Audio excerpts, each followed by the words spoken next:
Good morning, everybody, and welcome back on this beautiful Tuesday morning to another episode of Mornings with Mando. Welcome back, and my video that I posted yesterday gave a shout out to my 5 subscribers, which has grown by 8 at the time of this recording. That's right, 3 more people have joined our little family here. Thank you for coming aboard. Welcome, sit, stay, make yourself at home. And some of you old timers might be thinking, oh no, wait, hold on. This nice little family that we've created, don't let any new people in. Nay, I say, nay. I want my channel to grow. I got to feed my family. I got a wife. I got 6 kids. I don't see any of them, but they're there. And it would make them feel a lot better if they knew that the dad that abandoned them at least had a successful podcast. Help him get to where he has a successful podcast. Because then I can get some speech therapy and get rid of this stutter that I occasionally have because I drink a little bit too often. Again, I've got demons that I'm running from. I abandoned my family, but it's because I'm poor. So subscribe to my channel and we can grow. That being said, as always, I hope you guys are enjoying a nice relaxing slow start to your day, or maybe having a nice cup of coffee, or maybe you're just on a nice commute and on your way to your mundane job. Either way, sit back, relax, and I've got it from here.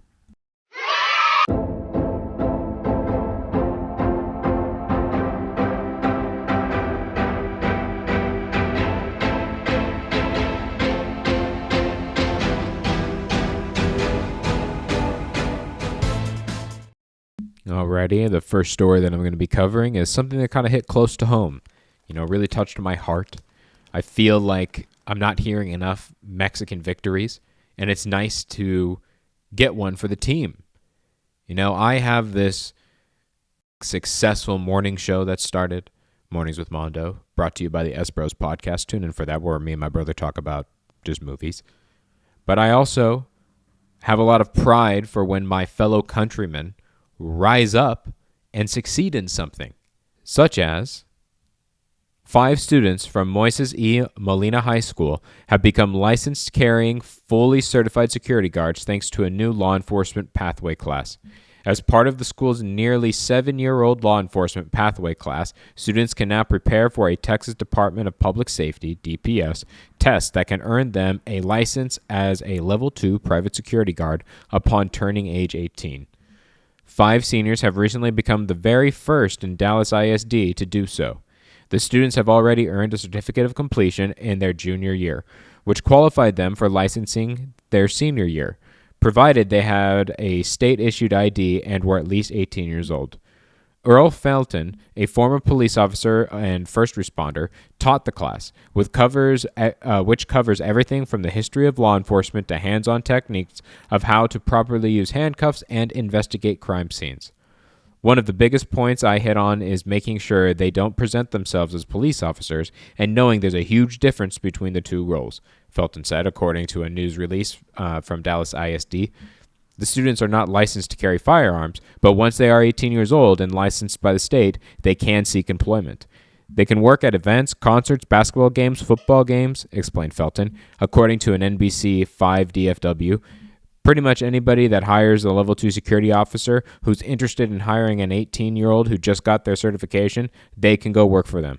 Jonathan Wright was the first to get hired by a private security company.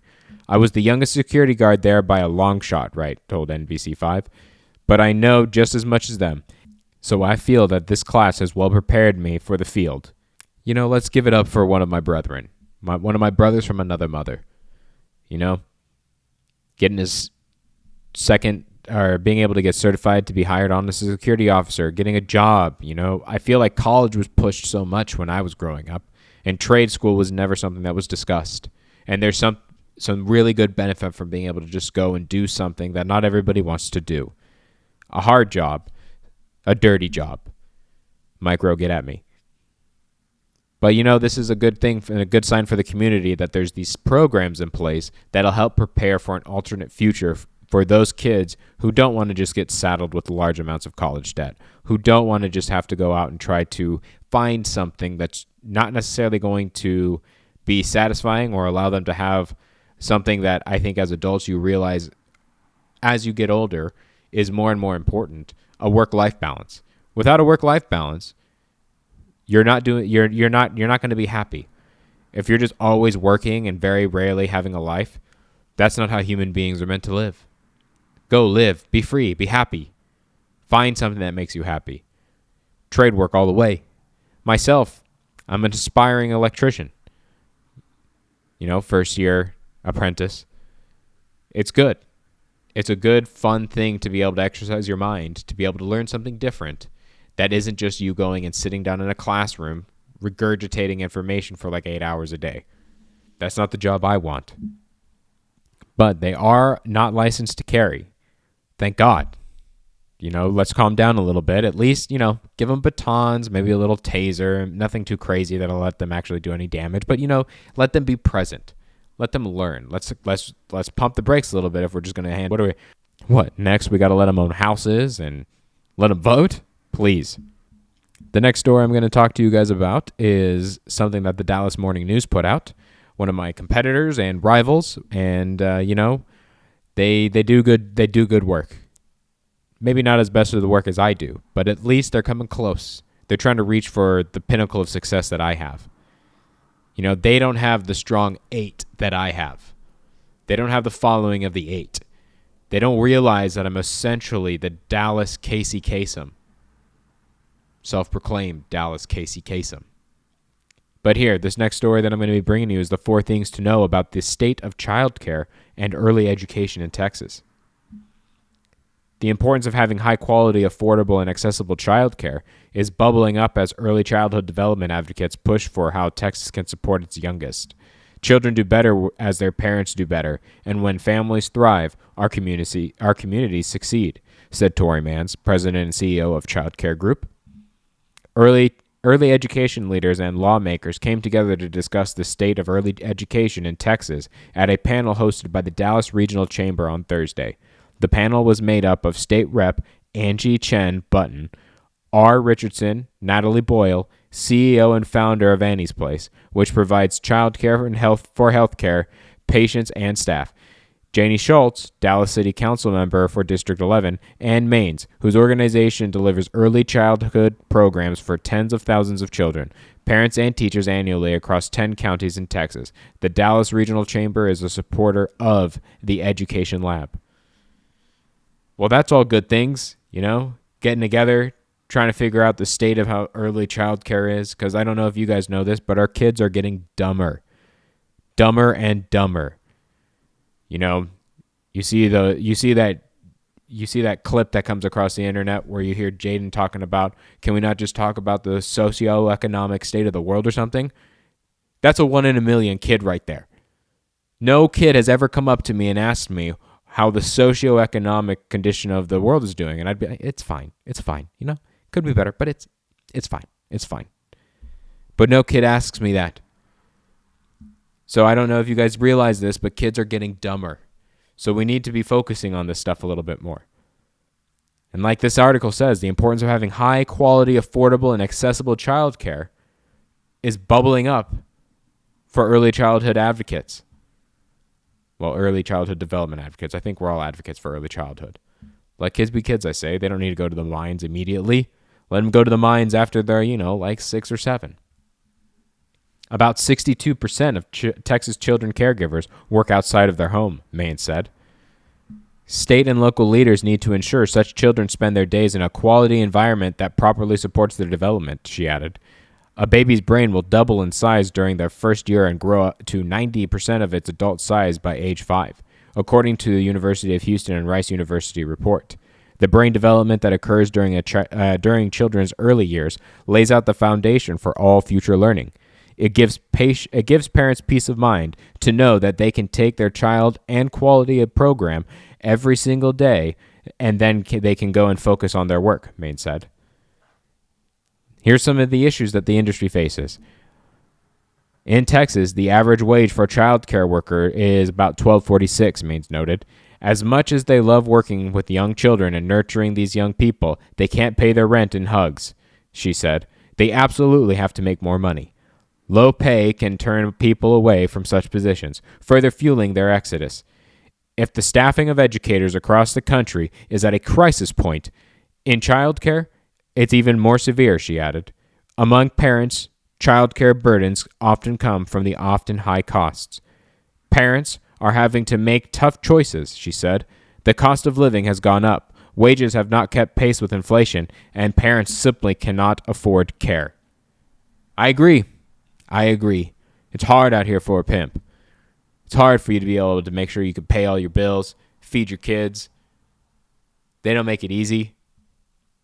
You know how much this milk costs now? An arm and a leg? Or so they say. They accept that as payment.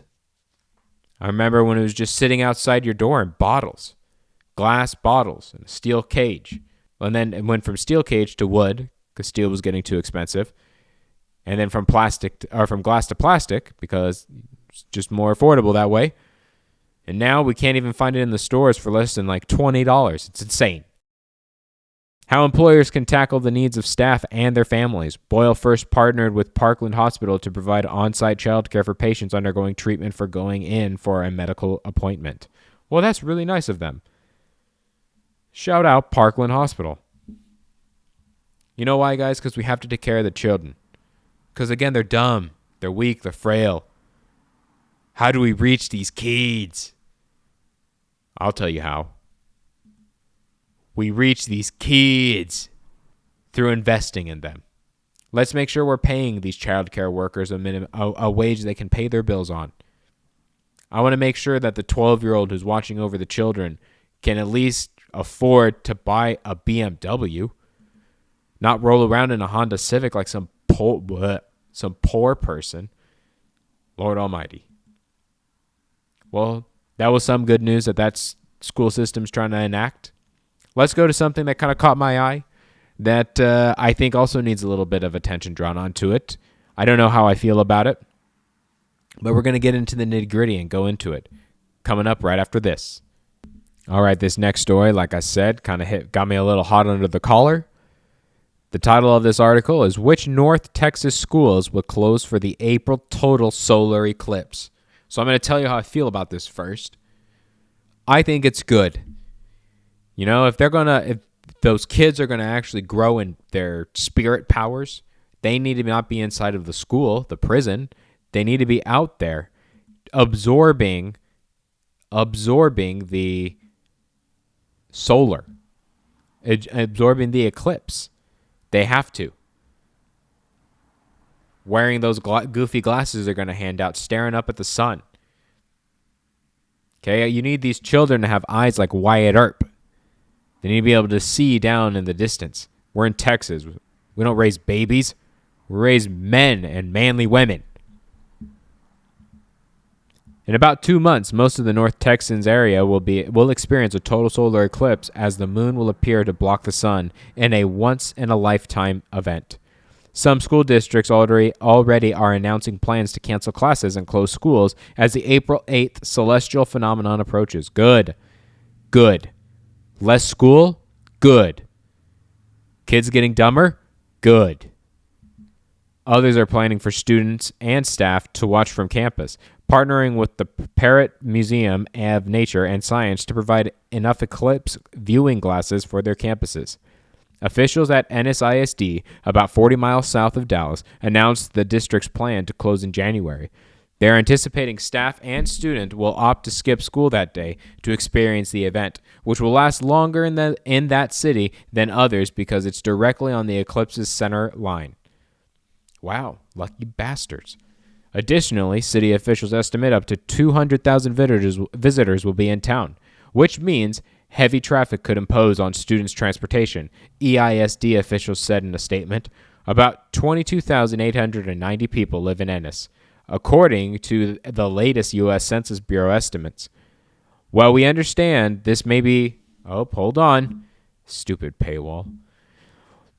While we understand this may be an inconvenience, we feel this is the best decision and hope communicating this decision well in advance will assist in planning, officials said.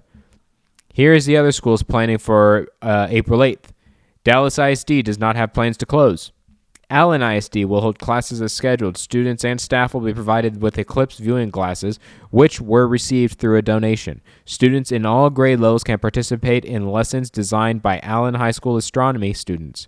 Cedar Hills ISD will still have classes, as it is a professional development day. The district will provide glasses to students and staff. Community ISD does not have plans to close at the moment. Science teachers across all campuses have spoken to students about the safety requirements of viewing the eclipse. DeSoto ISD. Schools still will remain open. Officials are finalizing details but working to secure scientists and astronomers to visit schools to discuss the solar event. Good. Let's use this as an educational program, not just allowing schools to be canceled so children can get dumber.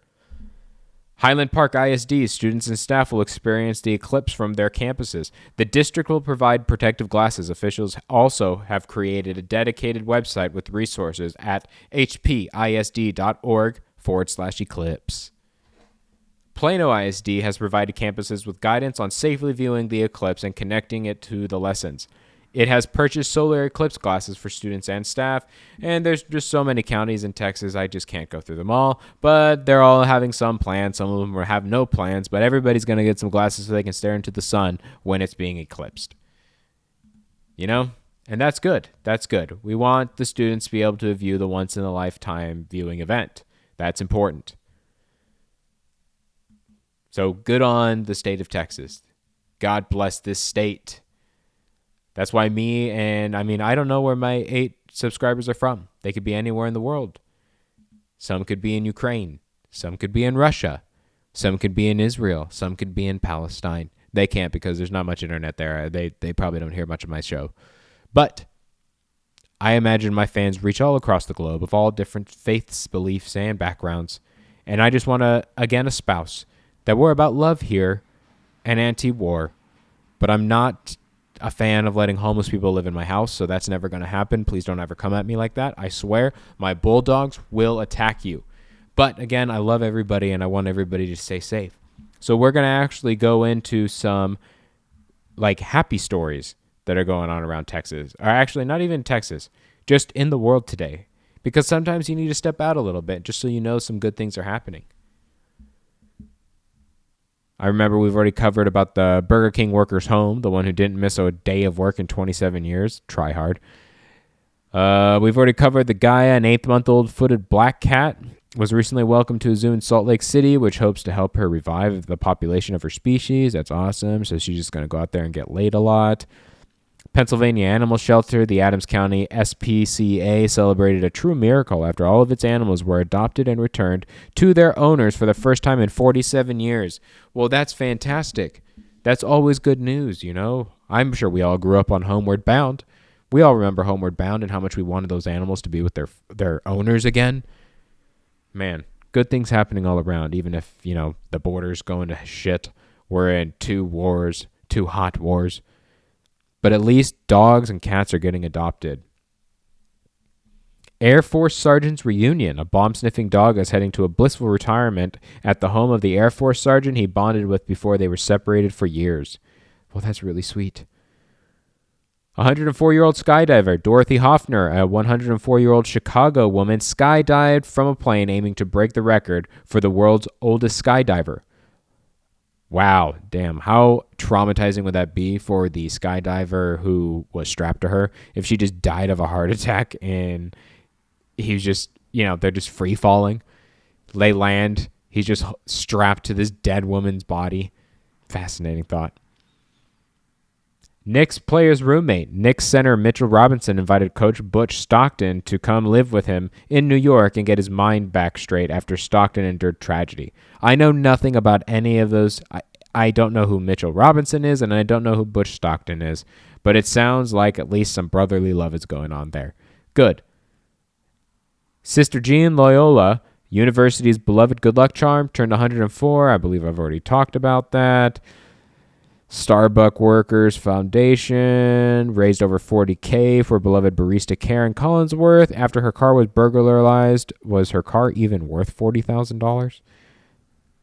Jesus. I wish I had coworkers that were a little bit smarter like that. What the heck's... I need to go work at Starbucks.